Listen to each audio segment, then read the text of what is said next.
दोस्तों नमस्कार।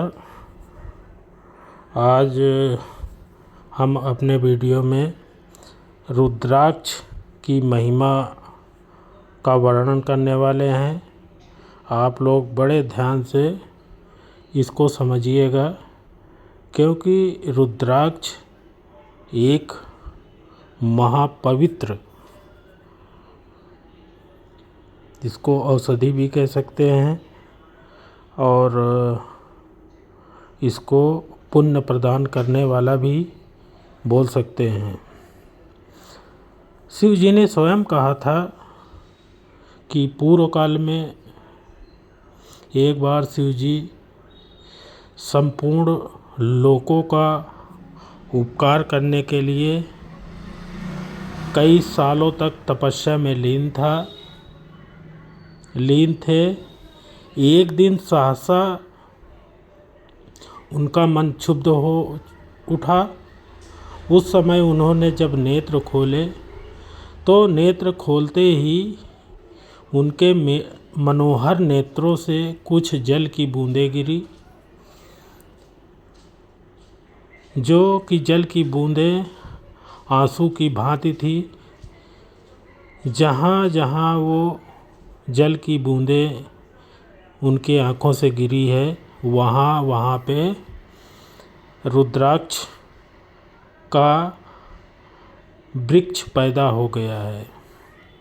अभी हम आपको बता दें कि बहुत लोगों को रुद्राक्ष के बारे में भी पता नहीं है, जो कि अनर्गल प्रलाप करते हैं कि रुद्राक्ष ऐसे पैदा हुआ, वैसे पैदा हुआ। लेकिन असली बात ये है कि सहसा शिव जी के नेत्रों से जो जल गिरा है, उससे ये जो रुद्राक्ष की उत्पत्ति हुई है। रुद्राक्ष को भगवान शिव ने विष्णु भक्तों को तथा चारों वर्णों में बांट दिए हैं। ऐसा नहीं है कि किसी के लिए प्रतिबंधित है, किसी के लिए प्रतिबंधित नहीं है।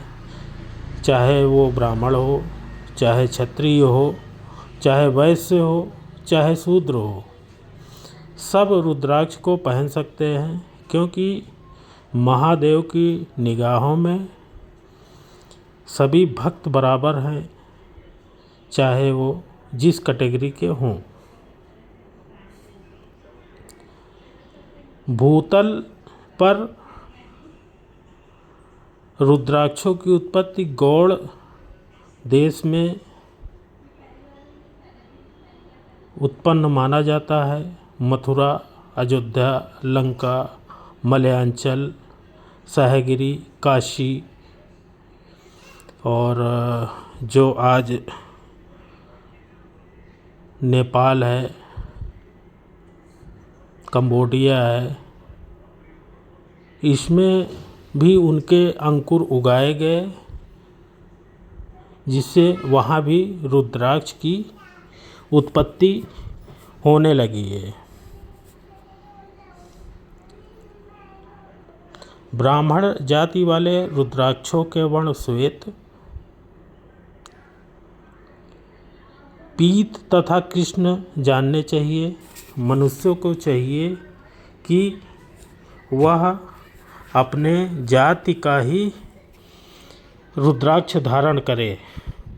भोग और मोक्ष की इच्छा रखने वाले चारों वर्ण के लोगों को और विशेषतः शिव भक्तों को शिव और पार्वती के प्रसन्नता के लिए रुद्राक्ष के फलों का अवश्य धारण करना चाहिए।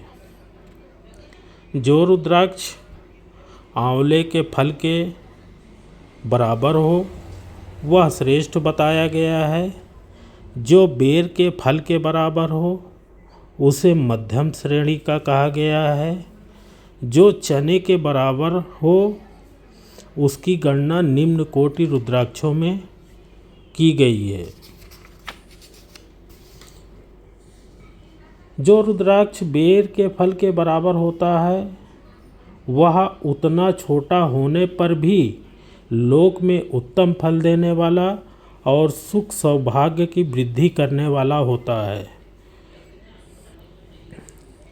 जो रुद्राक्ष आंवले के फल के बराबर होता है वह समस्त अरिष्टों का विनाश करने वाला होता है, तथा जो गुंजा फल के समान बहुत छोटा होता है वह संपूर्ण मनोरथों और फलों की सिद्धि करने वाला होता है। रुद्राक्ष जैसे जैसे छोटा होता है वैसे वैसे अधिक फल देने वाला होता है। इसका कहने का तात्पर्य ये है कि जितने रुद्राक्ष छोटा आप पहनेंगे उतना ही उत्तम फल देगा आपको। एक छोटे रुद्राक्ष को विद्वानों ने एक बड़े रुद्राक्ष से 10 गुना अधिक फल देने वाला बताया है। पापों के नाश करने के लिए रुद्राक्ष धारण बहुत ही आवश्यक है, क्योंकि आज की इस भाग दौड़ की ज़िंदगी में हम लोग जाने या अनजाने में कोई न कोई पाप अवश्य करते रहते हैं।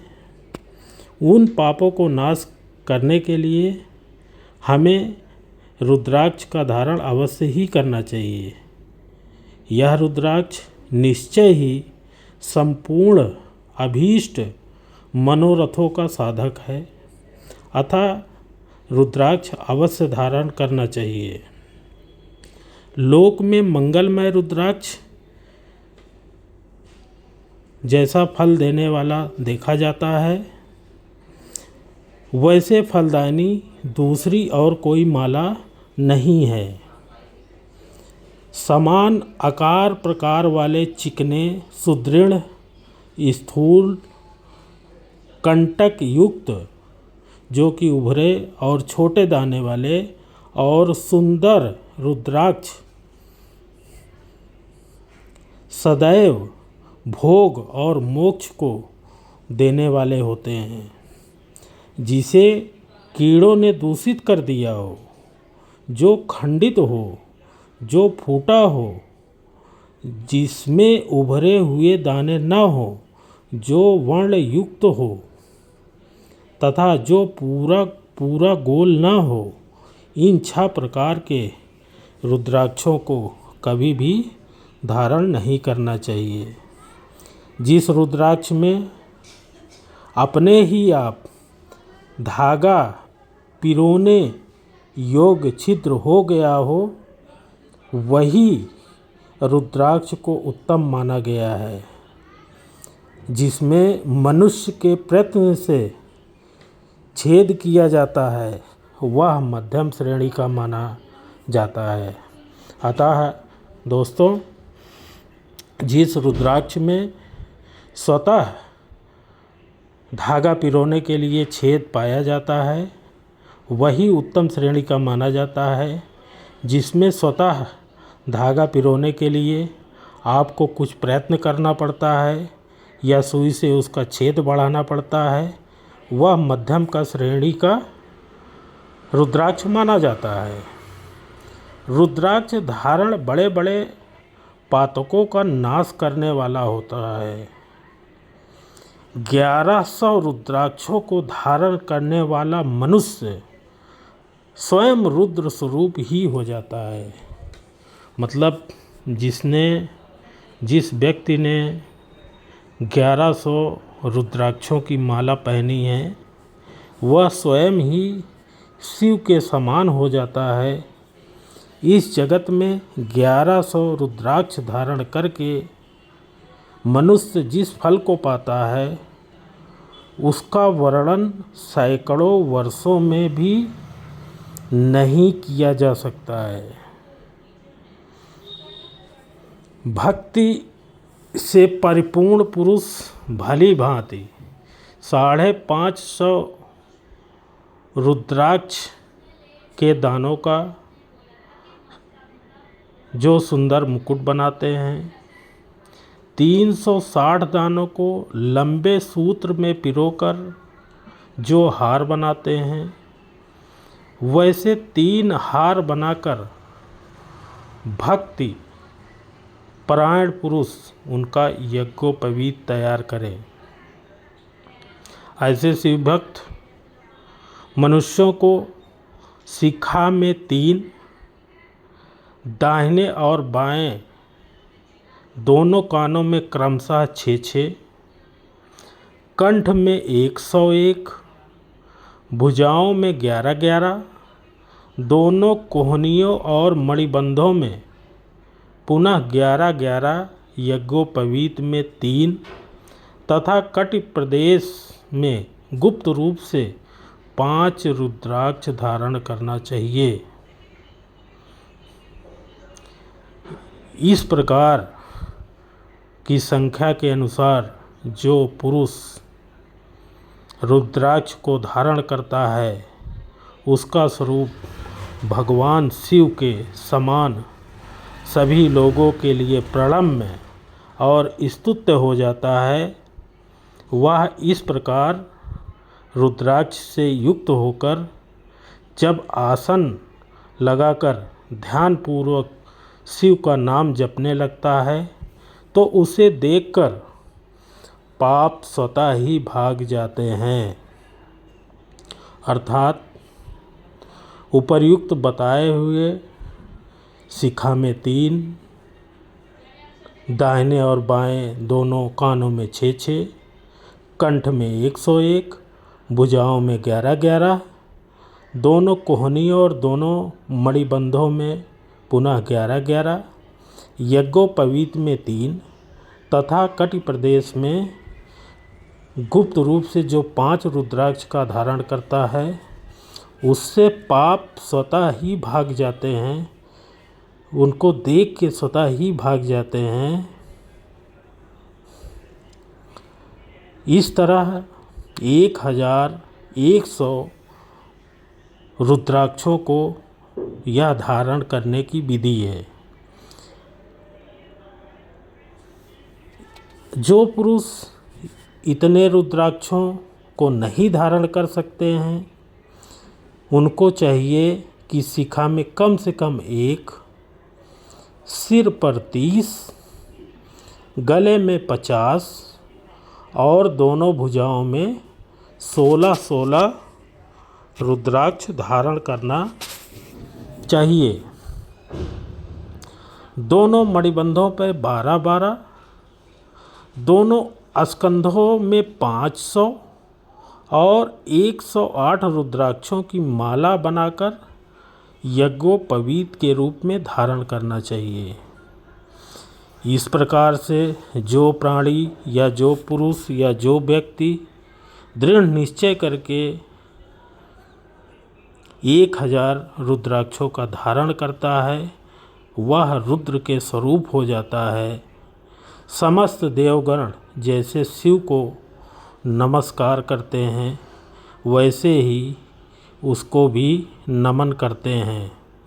दोस्तों, आज मैं आपको वो चीज़ बता रहा हूँ जो कलियुग में ना तो कोई बताएगा, ना तो आपको करने के लिए प्रेरित करेगा। इसीलिए आप इस वीडियो को ध्यान से देखिए और समझिए और इसको प्रयोग में भी लाइए, अगर आप शिव भक्त हैं तो। वैसे शिखा में 1, मस्तक पर 40, कंठ प्रदेश में 32, वक्ष स्थल पर 108, प्रत्येक कान में 1-1, भुज बंधों में 6-6 या 16-16, दोनों हाथों में उनका दुगना। इतने रुद्राक्षों का धारण कम से कम करना चाहिए। जो ऐसा करता है वह शिव भक्त सभी के लोगों के लिए शिव के समान पूजनीय, वंदनीय और दर्शनीय हो जाता है। इसका मतलब है कि जो पुरुष इतने रुद्राक्षों का धारण करता है, अगर उसको कोई भी व्यक्ति नमन करता है या उसको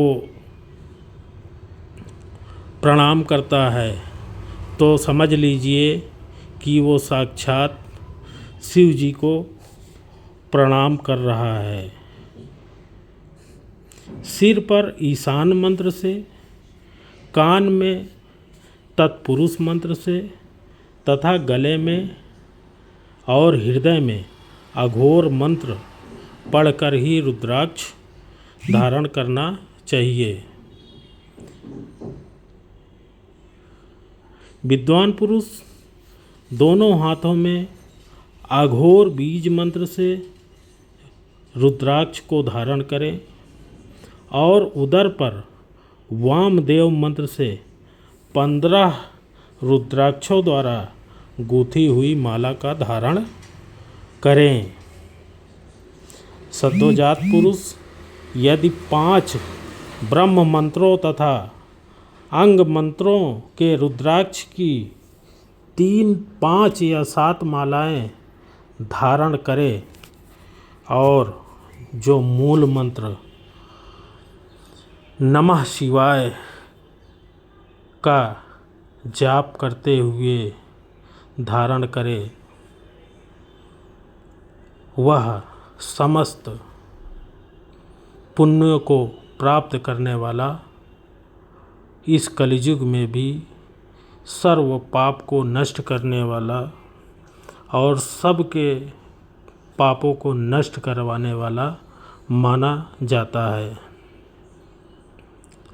रुद्राक्षधारी पुरुष को अपने खान पीन में मदिरा, मांस, लहसुन, प्याज, सहजन, लसोड़ा आदि को त्याग देना चाहिए। अमूमन आज मैं देख रहा हूँ कि जो व्यक्ति रुद्राक्ष को धारण किए हैं वह अपने खान पान में लहसुन, प्याज, सहजन, लसोड़ा, बिटबरा आदि खा रहे हैं, जो कि पूर्णतः वर्जित है। इन सबको त्याग देना चाहिए अगर आप रुद्राक्ष का धारण करते हैं तो। मैं पुनः यह कहना चाहूँगा कि संपूर्ण सात्विक होकर ही रुद्राक्ष को धारण करें, अन्यथा न धारण करें, क्योंकि इसके अगर आप ऐसा नहीं करेंगे तो ये कोई फ़ायदा नहीं देगा और इसके दुष्परिणाम अलग से होंगे। तो दुष्परिणामों से बचने के लिए अपने खान पीने में मदिरा, मांस, लहसुन, प्याज, सहजन, लसोड़ा आदि का त्याग करें, तभी ये रुद्राक्ष आपको फ़ायदा देगा, अन्यथा फ़ायदा नहीं देगा। श्वेत रुद्राक्ष को केवल ब्राह्मणों को ही धारण करना चाहिए। गहरे लाल रंग का रुद्राक्ष क्षत्रियों को धारण करना बताया गया है। वैश्यों को प्रतिदिन बार बार पीले रुद्राक्ष को धारण करना बताया गया है और शूद्रों को काले रंग का रुद्राक्ष धारण करना चाहिए। यह वेदोक्त मार्ग है। दोस्तों, आज मैं वो चीज़ आपको बता रहा हूँ, कोई भी ब्राह्मण या कोई भी ज्ञानी पुरुष आपको ये सारी चीज़ें नहीं बताएगा। इसीलिए लोग कहते हैं कि मैंने ये धारण किया, मैंने रुद्राक्ष पहना है, फिर भी मेरे को कोई फ़ायदा नहीं हो रहा है।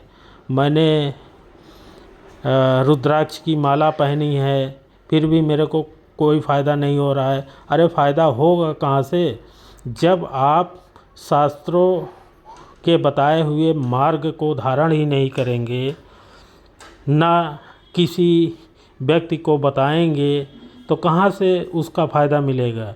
जैसे कि श्वेत रंग के रुद्राक्ष ब्राह्मणों को ही धारण करना चाहिए। गहरे लाल रंग का रुद्राक्ष क्षत्रियों के लिए हितकर बताया गया है। वैश्यों के लिए प्रतिदिन बार बार पीले रंग के रुद्राक्ष को धारण करना आवश्यक है और शूद्रों को काले रंग का ही रुद्राक्ष धारण करना चाहिए, तभी उनको फ़ायदा मिलेगा, अन्यथा कोई उनको फ़ायदा मिलने वाला नहीं है। इसीलिए दोस्तों, आज मैंने आपको वो चीज़ बताया है। अगर आप इस चीज़ से को जानते हैं तो अमल में लाइए, और नहीं जानते हैं तो बार बार इस वीडियो को देखकर समझने का प्रयास करिए, क्योंकि नहीं समझेंगे तो कैसे आप धारण करेंगे। और आज हम लोग अपने धर्म की परंपरा से दूर होते जा रहे हैं, अपने पुराणों से दूर होते जा रहे हैं, अपने शास्त्रों से दूर होते जा रहे हैं। इसलिए हम लोग ज़्यादा परेशानी में हैं। इस तरफ भाग रहे हैं, कहीं उस तरफ भाग रहे हैं, यहाँ तीर्थ स्थान जा रहे हैं, वहाँ तीर्थ स्थान जा रहे हैं, लेकिन उसका कोई विशेष फ़ायदा हमें नहीं मिल पा रहा है। इसके विशेष फ़ायदे को पाने के लिए हमें अपने धार्मिक ग्रंथों के ऊपर लौटना पड़ेगा और उनके बताए हुए मार्गों पे चलना पड़ेगा, तभी हमारा जाके कल्याण हो पाएगा। अंत में मैं यही कहना चाहूँगा, और जो बातें हैं इस वीडियो को मैं कल कंटिन्यू करूँगा। अभी इसमें बहुत सारी चीज़ें हमें बताना है, रुद्राक्ष के ही बारे में बताना है, जो कि मैं कल कंटिन्यू करके आपको पूरे रुद्राक्ष की महिमा को बताऊंगा। आज मैंने आपको श्वेत रुद्राक्ष किनको धारण करना चाहिए, गहरे लाल रंग का रुद्राक्ष किनको धारण करना चाहिए, और पीले रुद्राक्ष किनको धारण करना चाहिए, और काले रुद्राक्ष किनको धारण करना चाहिए, इतने तक मैंने आपको बताया है। बाकी का आप कल के वीडियो में देखिएगा और मन लगा के देखिए और अपने धर्म पे लौट के आइए। कहीं अगर इधर उधर भाग रहे हैं तो आपको कहीं भागने की ज़रूरत नहीं है। अपने हिंदू सनातनी धर्म में इतने उपाय, इतने चीज़ें हैं कि आपको किसी और जगह जाने की ज़रूरत ही नहीं है। धन्यवाद।